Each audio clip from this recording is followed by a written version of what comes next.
Assalomu alaykum hurmatli briefing ishtirokchilari.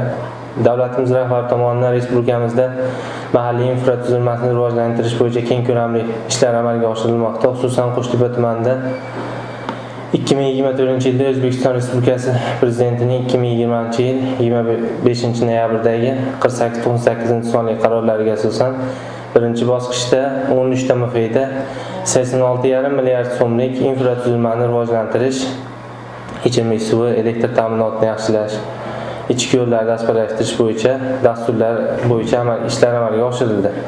Xususan ichimlik suv ta'minotini yaxshilash bo'yicha 13 ta MFI'da 49 milliard so'm, elektr ta'minotini yaxshilash bo'yicha 20 milliard so'm, ichki yo'llarni asfaltlashtirish bo'yicha 17,5 milliard so'm mablag'lar sarflandi, aholi turmush darajasi yaxshilandi.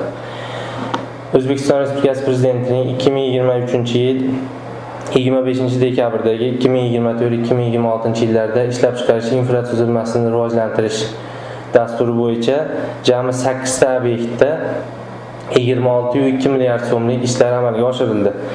3 ta maktabni ta'mirlash infratuzilmasini rivojlantirish uchun 9,3 milliard so'm, 2 ta maktabgacha ta'lim tashkilotini ta'mirlash uchun 8,5 milliard so'm, bitta tibbiyot obyektini rekonstruksiya qilish va ta'mirlash ishlariga 3,6 milliard so'm, sport, ya'ni chim ustida xokkey tumandagi Shahartepa MFI'dagi maktabga chim ustida xokkey sport maydoni qurish uchun 3,5 milliard so'm va bitta umumfoydalanuvdagi avtomobil yo'lidagi ko'prikni rekonstruksiya qilishga 1,3 milliard so'm mablag'lar sarflandi. O'zbekiston Respublikasi Prezidentining 2021-yil 13-apreldagi PQ-72-sonli qaroriga asosan Fuqarolar tashabbus jamg'armasi birinchi va ikkinchi bosqichda 2024-yilda jami 13,6 milliard so'm mablag'lar sarflandi.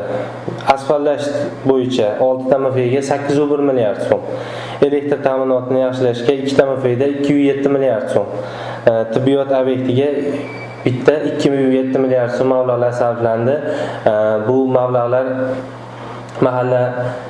mahalladagi elektr infratuzilmasini rivojlantirish, maktab va maktabgacha ta'lim tashkilotlarini jihozlash, ta'mirlash, sport maydonchasi qurishga sarflandi. 2025-yilda tumanimizda keng ko'lamli islohotlar amalga oshirilyapti. Xususan Jahon banki mablag'lari hisobidan o'sha 48-98-sonli qarorga asosan 13 ta MFI'da ikkinchi bosqichda 89,1 milliard so'mlik infratuzilmani rivojlantirish ishlari bajarildi. Xususan ichimlik suv ta'minotini yaxshilash bo'yicha 6 milliard so'm, elektr ta'minotini yaxshilashga 26,1 milliard so'm, ichki yo'llarni asfaltlashtirishga 48,5 milliard so'm, umumta'lim maktablariga 8,5 milliard so'm mablag'lar sarflandi. Investitsiya dasturi bo'yicha, ya'ni O'zbekiston Respublikasi Prezidentining 2024-yil 24-dekabrdagi 2025-2027-yillarda ijtimoiy ishlab chiqarish infratuzilmasini rivojlantirish chora-tadbirlari to'g'risidagi 454-sonli qarorlariga asosan Qo'shtepa tumanida jami 4 ta obyekt. Birinchisi Qayrag'och MFI'ga maktab yoshidagi bolalarning qamrovini oshirish maqsadida yangi 150 o'rinlik bog'cha qurishlari bajarilyapti. Ikkinchisi bitta Bo'ston MFI'da 42-sonli maktabni rekonstruksiya qilish bo'yicha 6 milliard so'm mablag' ajratilgan. Hozirda loyiha ishlari yakunlanib, qurilish ishlari tender savdosiga chiqarildi. Bitta ichimlik va oqova suv obyektini qurish uchun 14,2 milliard so'm, ya'ni Qo'shtepa tumani Nurafshon MFI'dagi yangi O'zbekiston massiviga ichimlik va oqova suv tizimlarini tortish bo'yicha 14,2 milliard so'm mablag' sarflandi. Hozirda tarmoq tortishlar bajarilyapti.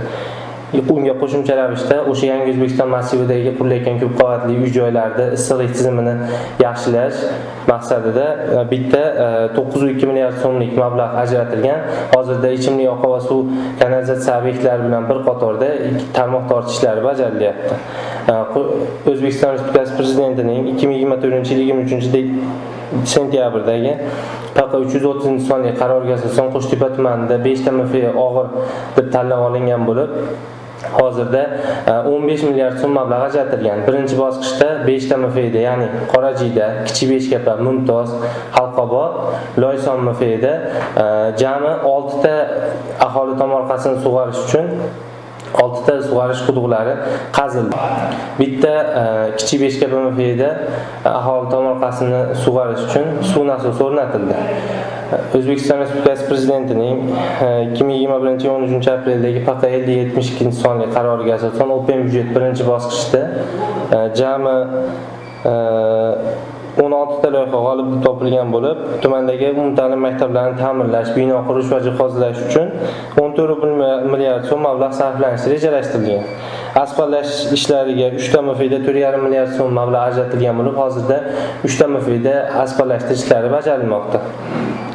Tuman markazidagi madaniy tadbirlarni o'tkazish uchun bitta amfiteatr qurish rejalashtirilgan bo'lib, hozirda loyihalash ishlari bajarilmoqda. Bitta tibbiyot birlashmasiga jihozlash uchun 1,5 milliard mablag' ajratilgan bo'lib, hozirda jihoz sotib olish ishlari bajarilmoqda. Davlatimiz rahbari tomonidan ajratilayotgan har bitta mablag'lar tumanimizga yetib kelib, o'z joyiga sarflanyapti. Bu ishlar Qo'shtepa tumanimizda davom etadi. Bu aholimiz bu qilinayotgan ishlardan, ichimlik suvi, elektr ta'minoti, ichki yo'llarni asfaltlashtirish va boshqa dasturlar bo'yicha qilinayotgan ishlardan juda minnatdor bo'lib, davlatimiz rahbariga o'z minnatdorchiligini bildirishmoqda. Bu ishlar davom etadi.